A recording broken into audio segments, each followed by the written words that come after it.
Okay, so to name a polynomial, you need to know two things. The first thing is how many terms it has and also the degree. Okay, so how many terms it is. Terms are separated by an adding or subtracting. So like this first one looks like there's three things. Well, there's three factors, but just one term. Okay, and so this would be a binomial because it has two terms. A trinomial has three. A polynomial has multiple terms. And so generally you reserve the word polynomial for four or more terms, but basically any of those are polynomials. And on your homework, it's going to ask you, there's some things that are not polynomials, and that would be like when you take the square root of a letter or divide by a letter or have a negative exponent as your variable as well.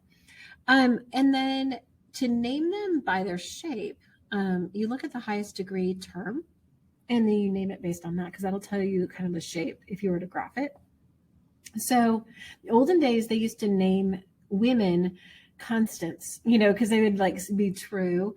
And so the thing is like y equals 8. Well, no matter what you plug in for x, y is always 8. And so that will graph a horizontal line. So if you just see a number, like a constant is the number term of that. Okay. And so if you just see a number, you'll say, hey, that is a constant. And so to the first power would be linear.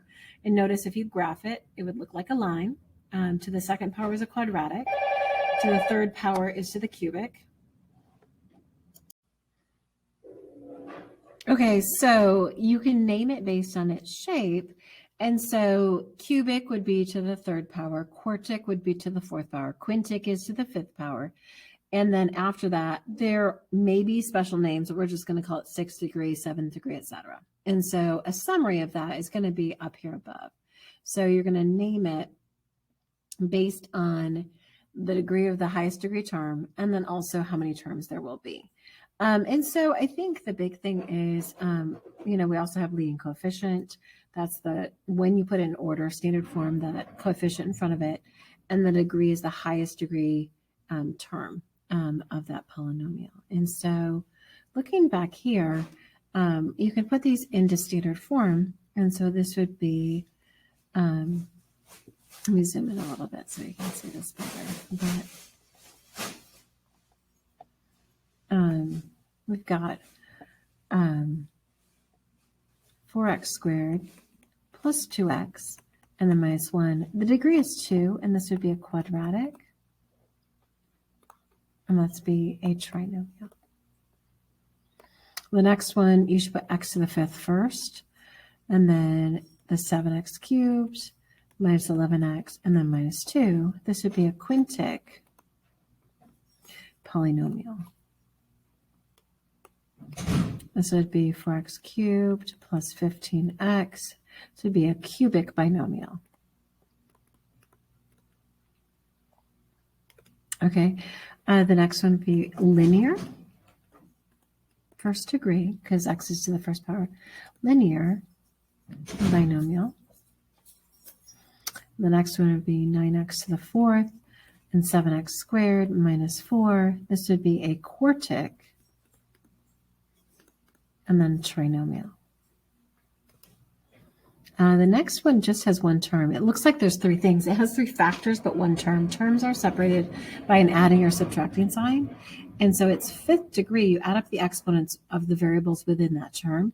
This would be a quintic monomial. Okay, next one is degree 0.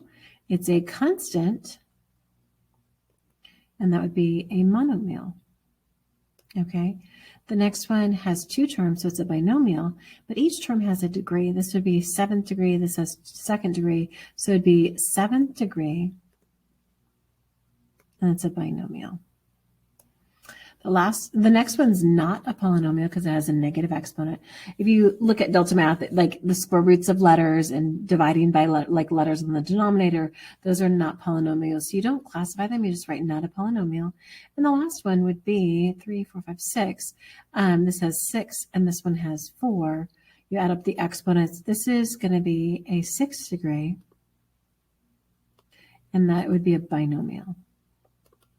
Okay, so I think the big thing would be, can you graph these? Can you find the max or min? And I can give you some of these answers, and I would say try them, and then come see me if you've got any questions about like, can I find those? To find the max or min, you graph it, and then you're looking to figure out like, what is the y coordinate of the highest and lowest values? And sometimes there's more than one, and there are some shortcuts for figuring out, to go the left and the right boundaries. You also will need to be able to find the zeros.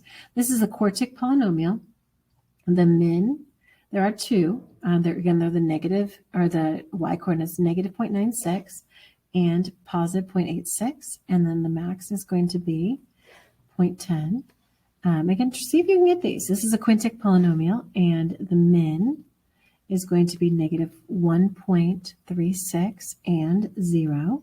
The max, there are two. Their relative maxes are going to be 0.75 and negative 0.20.